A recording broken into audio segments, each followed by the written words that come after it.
Welcome to Anubha study facts. आज हम बात कर रहे हैं guys child development and pedagogy के क्वेश्चंस की। आपको सीटेट, एमपीटेट, यूपीटेट, रीट जैसे टीचिंग एग्जाम्स में आपकी हेल्प करेगा। 5000 क्वेश्चंस की ये सीरीज है। आज हम बात कर रहे हैं प्रोग्रेसिव एजुकेशन के 1 लीनियर फैक्ट्स के बारे में। आई होप आप लोगों को सेशन पसंद आए तो लाइक शेयर सब्सक्राइब कर सकते हैं और बेल आइकन जरूर प्रेस कर लेना ताकि जब भी मैं न्यू वीडियो अपलोड करूं तो उसका नोटिफिकेशन आप लोग को मिल जाए। तो चलिए फिर आज का सेशन हम शुरू करते हैं। फर्स्ट पॉइंट है कंस्ट्रक्टिविज्म बल देता है तो दुनिया के बारे में अपना दृष्टिकोण निर्मित करने में शिक्षार्थियों की भूमिका पर। कंस्ट्रक्टिविस्ट कौन कौन है तो आप लोग लाइव चैट में बताएं, मैंने 2 से 3 बार आप लोग को बता दिया है। प्राथमिक शिक्षक के लिए बाल मनोविज्ञान का ज्ञान आवश्यक क्यों है? क्योंकि ये बच्चों के व्यवहार को समझने में शिक्षक की सहायता करता है। आधुनिक मनोविज्ञान का अर्थ है व्यवहार का अध्ययन। तो आप लोग मुझे लाइव चैट में बता सकते हैं कि किस क्रम में जो है साइकोलॉजी को डिवाइडेड किया गया, मतलब कि सबसे पहले किसका अध्ययन किया गया फिर किसका अध्ययन किया गया, क्योंकि आधुनिक तो व्यवहार का अध्ययन होता है। फिर है शिक्षा मनोविज्ञान की उत्पत्ति का वर्ष 1920। एक बाल केंद्रित कक्षा में बच्चे सामान्यतः सीखते हैं तो वैयक्तिक और सामूहिक दोनों रूप से सीखते हैं, इंडिविजुअल और ग्रुप्स में। बाल केंद्रित शिक्षा का समर्थन किस विचारक द्वारा किया गया? चाइल्ड सेंटर्ड एजुकेशन आ जाए, प्रोग्रेसिव एजुकेशन, प्रगतिशील शिक्षा, hands on activities, learning by doing, John dewy. आप इसका आंसर लगाएंगे। प्रगतिशील शिक्षा के संदर्भ में समान शैक्षिक अवसर से अभिप्राय है कि जो सभी छात्रों को ऐसी शिक्षा मिले कि वो उनके लिए अनुकूल हो और उनके भविष्य के कार्यों में सहायक हो। विद्यालय छोड़ने वाले विद्यार्थियों के नियंत्रण की दृष्टि से सरकारी संगठनों तथा संस्था के स्तर पर विभिन्न उपाय किए गए। कौन सा कारण जिससे सांस्थानिक स्तर से जुड़ा है, जिसके कारण बच्चे विद्यालय छोड़ देते हैं? जो बच्चे अनिवार्य पाठ्यचर्या को स्वीकार नहीं कर पाते उनके लिए विकल्पात्मक जो पाठ्यचर्या है वो नहीं होती है, इस वजह से बच्चे स्कूल छोड़ देते हैं। शिक्षा को बाल केंद्रित शिक्षा माना जाता है कब माना जाता है? जब बालक की मांग, रुचि, अभिव्यक्ति की प्राथमिकता, मतलब जो बच्चा अभिव्यक्ति प्रस्तुत करे, अपनी रुचि, अपनी जो मांग है, मतलब उसको जो चाहिए, उसकी जो नीड है वो फुलफिल होनी चाहिए। बाल मनोविज्ञान के आधार पर सर्वोत्तम कथन क्या है? कि प्रत्येक बच्चा विशिष्ट होता है। Each child is unique. हर बच्चा, प्रत्येक बच्चा, तो ईच चाइल्ड इज यूनिक। बाल मनोविज्ञान का केंद्र बिंदु कौन होता है? तो बच्चा होता है। बच्चों की जो त्रुटियां हैं वो क्या शो करती है? कि बच्चे सीखने का प्रयास कर रहे हैं, तो वो जो मिस्टेक्स है वो क्या है? वो is a part of learning. बाल केंद्रित शिक्षा में शामिल है बच्चों के लिए हस्तपरक गतिविधियां, हैंड्स ऑन एक्टिविटीज। प्रगतिवादी शिक्षा समस्या समाधान और आलोचनात्मक चिंतन पर अधिक बल देती है, प्रॉब्लम सॉल्विंग पर, और आलोचनात्मक रूप से आप चीजों को समझ पाएं।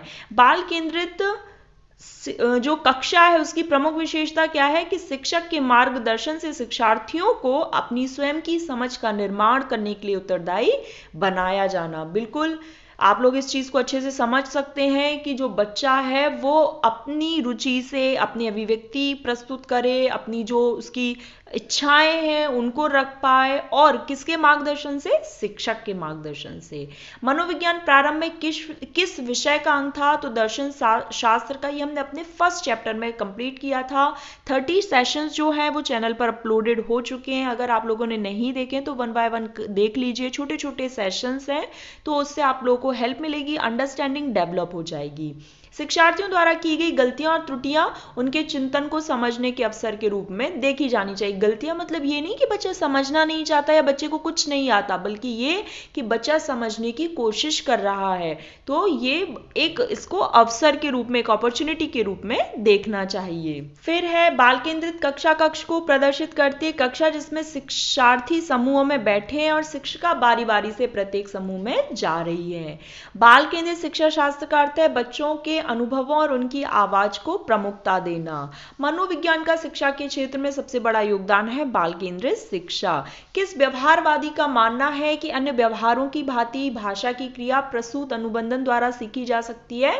तो स्किनर के द्वारा। मनोविज्ञान ने सर्वप्रथम अपनी आत्मा का, ये जो मैं आपसे बोल रही थी ना कि किस प्रकार से डिफाइन किया गया है, तो सबसे पहले उसने अपनी आत्मा खोई, मतलब सोल, या फिर ऐसा कह सकते हैं मन, मतलब माइंड। फिर उसने अपनी चेतना मतलब consciousness and then some sort of behaviour is left. ये किसका कथन है? वुडवर्थ का। ये मोस्ट इंपॉर्टेंट है, बहुत बार पूछा गया है, तो आप याद रख सकते हैं क्योंकि आप सभी को पता है एमपी टेट में फैक्चुअल चीजें पूछी जाती हैं। स्मिथ के शिक्षण को त्रिध्रुवी प्रक्रिया में कार्यवाहक शिक्षक को, ये अभी हमने अपने कल वाले सेशन में ऑब्जेक्टिव में सॉल्व किया था। भारत के संविधान में किसके लिए निःशुल्क अनिवार्य है? तो 14 वर्ष तक के सभी बालकों के लिए। बच्चों की रुचि बनाए रखने के लिए आप कौन सी विधि का चयन करेंगे कि बच्चों को स्वयं गतिविधि करने देंगे? Hands on activities, learning by doing पर जोर इसीलिए दिया जाता है क्योंकि जब बच्चे करते हैं तो बच्चे ज्यादा अच्छे से सीखते हैं। शिक्षण से अधिगम पर बल देने वाला परिवर्तन हो सकता है बाल केंद्रित शिक्षा पद्धति अपनाकर। जॉन डुई द्वारा समर्थित लैब स्कूल्स जो हैं वो किसके उदाहरण हैं? तो प्रोग्रेसिव एजुकेशन के। शिक्षा की प्रक्रिया के अंग है शिक्षक, शिक्षार्थी और पाठ्यक्रम। प्रोजेक्ट शिक्षण, ये किलपैट्रिक और जॉन डुई दोनों से रिलेटेड है। अकॉर्डिंग टू ऑप्शन आप हिट करेंगे। बाल केंद्रित कक्षा की एक प्रमुख विशेषता जिसमें शिक्षक के मार्गदर्शन से शिक्षार्थियों को अपनी स्वयं की समझ का निर्माण करने के लिए उत्तरदायी बनाया जाता है। बिल्कुल इसीलिए टीचर सेंटर्ड से अब क्लासरूम कैसे हो गए? चाइल्ड सेंटर्ड हो गए। और ये प्रोजेक्ट मेथड वाला थोड़ा सा आप अच्छे से पढ़िएगा क्योंकि ये इंपॉर्टेंट है। बच्चों में ज्ञान की रचना करने और अर्थ का निर्माण करने की क्षमता होना, इस परिप्रेक्ष्य में एक शिक्षक की भूमिका है निर्देशन की। यदि आप बच्चों को सिखाना चाहते हैं तो आप किस ओर जाएंगे? भाई चाइल्ड सेंटर्ड एजुकेशन की तरफ झुकाव रहेगा। प्रगतिशील शिक्षा में अपरिहार्य है लोकतांत्रिक होना, समझने के लिए बच्चों को पर्याप्त स्थान देना, डेमोक्रेटिक होना, ऑटोक्रेटिक नहीं।